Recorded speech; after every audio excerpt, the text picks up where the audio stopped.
Hello बच्चों, कैसे हैं आप लोग। उम्मीद है आप लोग अच्छे होंगे और हेल्दी होंगे। आज हम पढ़ेंगे क्लास 7 का ज्योग्राफी का chapter elements of weather and climate. ठीक है, बहुत सी मस्त चैप्टर है और ये देखा जाए तो ये चैप्टर हम लोग पढ़ चुके हैं। किसमें? साइंस में। जो इसमें है वही साइंस में है। तो देखा जाए तो चाहे उसको पढ़िए चाहे इसको पढ़िए, दोनों क्या है, दोनों सेम है। ठीक है, तो चलिए देखते हैं। कह रहा है कि हमारा जो मौसम है उसके एलिमेंट्स क्या क्या होते हैं। तो हमने जो साइंस में चैप्टर है ठीक में यही, उसमें क्या क्या था, टेम्परेचर था, ह्यूमिडिटी था और क्या था, विंड था और क्या था, यही सारी चीज़ें थी इसमें। किसमें? साइंस के चैप्टर में यही तो था। उसमें ह्यूमिडिटी था, वेदर था, टेम्परेचर था और क्या था, उसमें प्रेशर था और रेनफॉल था। आप ही लोग बताते जाइए, जिससे वो उसको पढ़ेंगे ना, जो वीडियो मेरा, जो बच्चे वीडियो मेरा देखते होंगे उनको पता होगा, क्योंकि जो हम लोग पढ़े हैं उसमें सेम यही चैप्टर है, बस ज्योग्राफी में भी दे दिया है और साइंस में भी दे दिया है। इसलिए वीडियो काफ़ी छोटा है। इसका जो लिंक है चैप्टर का मैं इसमें दे दूंगा। देखिए सब कुछ वही दिया है, नहीं तो आप लोग कहेंगे कि मैं झूठ बोल रहा हूँ। देखिए लोकल वेदर और एलिमेंट, यानी कि एक तरह से देखा जाए तो वेदर के एलिमेंट्स में क्या क्या दिए हैं यहाँ पे देखिए। The basic element of both weather and climate, temperature, science में भी टेम्परेचर था, ह्यूमिडिटी उसमें भी था, रेनफॉल, प्रेशर उसमें भी था, विंड उसमें भी था, सनशाइन, क्लाउडनेस यानी कि बादल। इन्हीं की वजह से तो हमारा मौसम डेली चेंज होता है, बारिश आता है और हवाएं चलती हैं।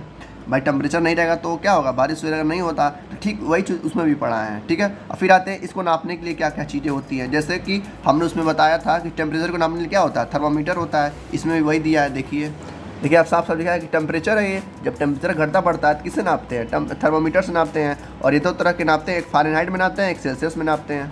वही तो 0 डिग्री और 100 डिग्री सेल्सियस में और फ़ारेनहाइट में नापते हैं, लेकिन टेम्परेचर ज़्यादातर हम किस में नापते हैं, सेल्सियस में।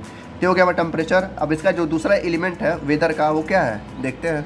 तो दूसरा एलिमेंट क्या है, प्रेशर। उसमें भी प्रेशर था। प्रेशर यानी कि एटमॉस्फेरिक प्रेशर, जिसकी वजह से हवा में जो वाटर वेपर रहता है वो जाकर मिल जाता है, जिसकी वजह से जो ऑक्सीजन का यानी कि जो लोअर ट्रोपोस्फीयर रहता है उनमें भारी गैसेस हो जाती है। तो भारी गैस भारी होने की वजह से वो पृथ्वी के सरफेस पर रह जाती हैं, जिसकी वजह से वो क्या होता है, वहाँ पर ज़्यादा से ज़्यादा प्रेशर लगता है पृथ्वी पर। ठीक है, जिसकी वजह से काफ़ी चीज़ें चेंजेस होते हैं, बारिश वगैरह आता है, हवाएँ चलती हैं। ठीक है, इसमें भी देख लेते हैं। हम लोगों ने उसमें साइंस चैप्टर में जाना था कि प्रेशर को किससे नापा जाता है, बैरोमीटर से। उसका ट्रिक भी मैंने बताया था कि देखिए जो एटमॉस्फेरिक प्रेशर है उसका जो पहला लेटर क्या है, ए है, यानी कि एटमॉस्फेरिक यानी कि ए।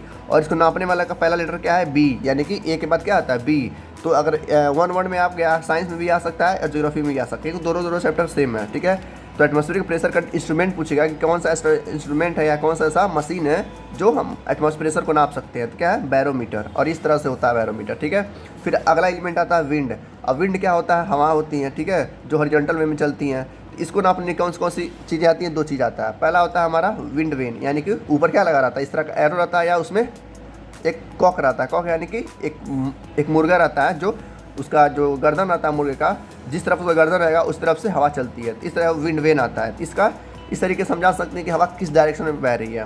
अब हवा की स्पीड को नापने के लिए एक दूसरा इंस्ट्रूमेंट आता है जिसका नाम है एनीमोग्राफ। एनीमोग्राफ क्या होता है, मैंने साइंस में बताया है। ठीक है, वो क्या करता है, इस हवा की स्पीड को नापता है। उसको भी देख लेते हैं। जैसे यहाँ पर दिया है, देखिए वही चीज़ दिया है कि स्पीड को नापने के लिए किसका यूज़ करते हैं, एनीमोग्राफ का। फिर आता है मॉइस्चर या ह्यूमिडिटी, यानी कि उमस। उमस को भी हम नाप सकते हैं किससे, एक मशीन आता है जिसका हाइग्रोमीटर नाम है। तो इस तरीके से रहता है, हमने साइंस में पढ़ा है। तो इसलिए मस्त यहाँ पर इंट्रोडक्शन है, जो इसका वीडियो का लिंक मैं डिस्क्रिप्शन में दे दूँगा। ठीक है, जाइए उसको देख लीजिए। पूरा वीडियो यही है, जो चीज़ इसमें दिया है वही चीज़ उसमें भी दिया है। ठीक है, जैसे उसमें दिया था, जब ये होता है, जब बारिश होता है तो बारिश को नापने के लिए भी एक मशीन आती है, यानी कि रेन गॉज। इसको भी तरीके से अब मैंने याद किया ट्रिक से कि इसमें भी रेन है, इसमें भी रेन है। यानी कि अगर पूछता है कि रेनफॉल को नापने के लिए कौन सी मशीन होती है, तो रेन गॉज होती है। ठीक है, ऐसे ही मैंने बताया था। बस यही चैप्टर खत्म हो गया, बस यहीं तक था आपका चैप्टर। ठीक है, तो उसमें इससे ज़्यादा है। ठीक है, तो जाके मैं लिंक दे रहा हूँ, आप जाके चेकआउट कर लीजिए, यानी कि देख लीजिएगा। ठीक है, तो चलते मिलते हैं नेक्स्ट वीडियो में। तब तक ये thank you, good luck, take care.